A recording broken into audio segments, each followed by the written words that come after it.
Prevention programs can also interrupt the transmission of ACEs from generation to generation. Remember that parents and caregivers may have experienced ACEs themselves.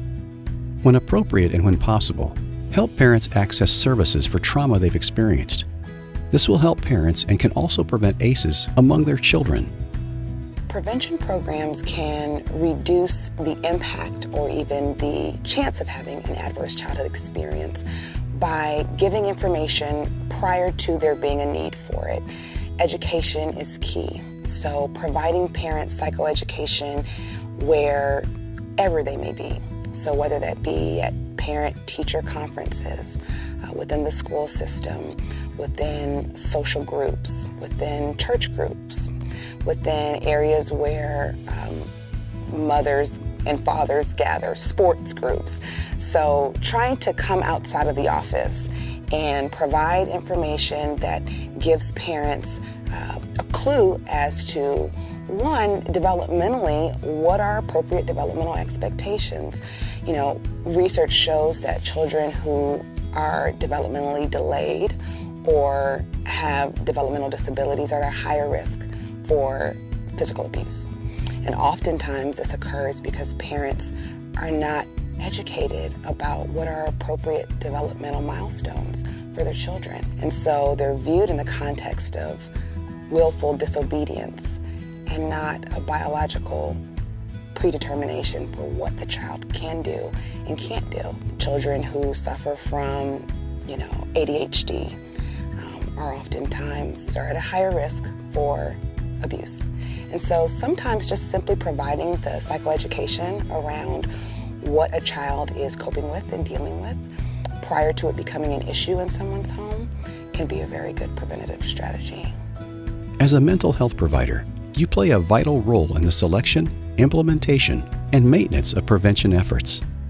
Rather than developing your own prevention efforts, you can utilize evidence-based programs and interventions that are proven to be effective for intended populations.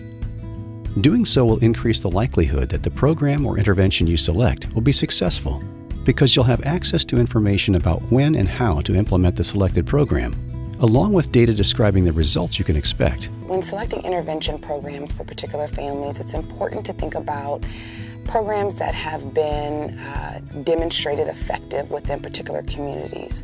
So especially when we're thinking about diverse populations, treatment programs are not a one-size-fits-all.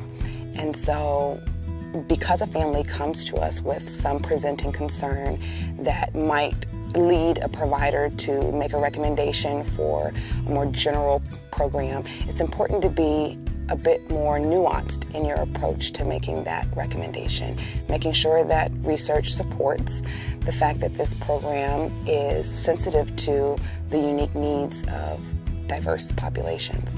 And this also lends credence to the idea that there needs to be more research in minority populations that's not confounded by SES. Simply more applied clinical research that demonstrates the efficacy and the unique needs when employing particular treatment programs so that we can have that evidence base to support why we're selecting this intervention strategy for this particular population.